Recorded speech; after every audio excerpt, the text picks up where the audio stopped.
I've never been a patient person my entire life, so this has definitely tested me a little bit, but I think it's going to be really good for me. And like I said, I've just tried to approach it in the best way I possibly can. You know, I can't change it. And how this is going to affect things, we know how. I mean, the ratings aren't going to be as high. We just saw that. We just saw what that looked like to the All-Star game. Is Caitlin Clark's season already over? The Indiana Fever star's right groin injury has fueled rumors she may not return this year. But here's the twist. Despite the team confirming no additional damage, there's still zero clarity on her return. Could they be hiding something? And what about the WNBA's playoff hopes and TV ratings without their biggest draw? Let's break down the clues and dive into the chaos surrounding Clark's mysterious recovery timeline. Before we move on, I'd like to ask you a small favor. If you appreciate this content, please take a second to like this video and subscribe to the channel. Over 98% of you watch the videos without subscribing. It costs you nothing, but it makes a huge difference to us. you know, I think the medical team has done a really good job of, you know, doing my rehab every single day, staying in a routine, coming in, getting shots up. But more than anything, I think just focusing on being a really good teammate. Caitlin Clark's going to be out. All right. There's a lot of people speculating that maybe she won't be back the rest of this year. So did you click the subscribe button? Great. Thank you so much. Now back to the video. What's really going on with Caitlin Clark's recovery? That's the question swirling around every WNBA fan right now. The Indiana Fever released a statement assuring everyone that no additional damage was found with her groin injury. Normally, this would be a relief, a sign that things aren't as bad as they could be, but something about the situation feels off. Why hasn't the team provided a clear return date? Why all the uncertainty around one of the league's biggest stars? This isn't the first time updates on Clark's recovery have left people confused. Think about it. Earlier in the season, she dealt with lingering issues in her left quad. Then came the left groin injury, and now it's her right groin. That's 3 separate setbacks in just a few months. It's starting to look less like bad luck and more like a worrying trend. Is her style of play putting too much strain on her body, or is she being rushed back too soon each time? Either way, the lack of clarity from the Fever only adds to the tension. Meanwhile, the numbers speak for themselves. Clark has already missed 11 of the team's 24 games this season. The Fever have gone 4-7 in those games. Being a voice for them, you know, because that's what I am when I'm playing. So you got to still be that consistent voice when I'm sitting on the bench. So I try to do that as much as I can for them. And physically grueling, it's mentally taxing, you know, let alone what Caitlin's had to deal with. You know, I think it was great for her to get a break. I think it was great for her body, her mind, her soul probably. And then it was great for her to get in the weight room. Without Clark's scoring, playmaking, and leadership, this just isn't a team that can realistically compete for the playoffs. And for a franchise that's banking on her to lead them into a winning era, every game she misses feels like a massive setback, not only for the team's hopes, but for their fan base too. Speculation has exploded online.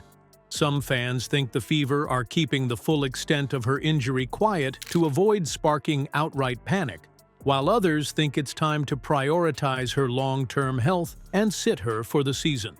Could it strictly be about managing her recovery, or is there more that they aren't saying? If she can't return, it's not just bad news for the Fever. It could signal the end of their season entirely. The stakes? Huge. Playoff dreams, future financial success, even the WNBA's larger picture, it's all tied up in this. And that's only the start of the ripple effect her absence creates across the league.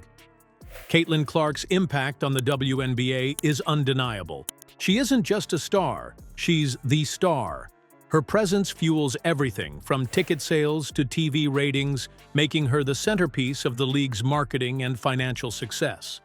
But now, with Clark sidelined indefinitely, the ripple effects are impossible to ignore. She's not the player who's like, it's all about her. It's not. She's giving love and homage to those of us that have come before her. She shares the wealth with her teammates, and she doesn't have to do that. Priority on her long-term health and well-being. There is no timetable available for her return. Fans drive hours just to see her in action. and teams are moving games to bigger venues, like the Chicago Sky and Dallas Wings did, expecting massive crowds. But here's the problem. With her out, those arenas might not even fill up. Imagine buying a ticket months in advance, excited to see her, only to find out she's not playing. It's no surprise fans are frustrated. And ticket prices. Those are dropping too, as teams try to salvage attendance. It's not just ticket sales either. The All-Star Game, one of the league's biggest events, saw a staggering drop of 1.25 million viewers compared to previous years. And why? Because people want to see her actually play. That's how deeply tied Clark is to fan engagement. When she's out, fewer people tune in, fewer people buy merch, and advertisers start rethinking their investment in the league. For the Fever, the situation feels even more urgent. Their playoff chances already look slim without her, but the blow hits the entire WNBA as well. This league is in the middle of trying to grow its brand, expand its audience, and attract bigger investments. I've never been a patient person my entire life, so this has definitely tested me a little bit, but I think it's going to be really good for me. And like I said, I've just tried to approach it in the best way I possibly can. You know, I can't change it. And how this is going to affect things, we know.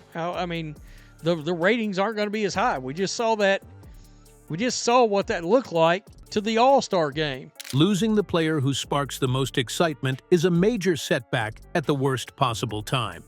The question nobody can avoid asking is, has the WNBA become too reliant on a single star? Clark's injury also raises bigger concerns. Should this push the league to rethink how it markets its players or manages their health? Because if Clark's absence leads to the Fever missing the playoffs, and with it the attention they bring, it will reshape how the WNBA plans its future. This isn't just about her recovery, it's a wake-up call for the entire league. Are they prepared for a future where their biggest stars aren't always available? Or are they risking too much already? Caitlin Clark's health isn't just about her, it's about the entire league. When the face of the WNBA misses time, playoff races get tighter, fan engagement dips, and financial goals slip further away.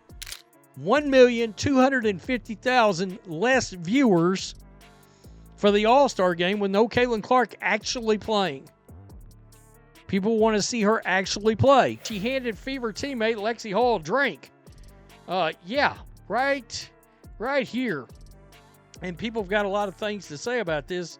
The Fever sit just one game above ninth place, and every loss without Clark has fans wondering if their season is slipping. Meanwhile, the All-Star Game's viewership plummeted by over 1 million, underlining just how central Clark is to the WNBA's growth. Whether she returns or not, the league has a choice to make. Balancing player health with its business ambitions could define the future of women's basketball.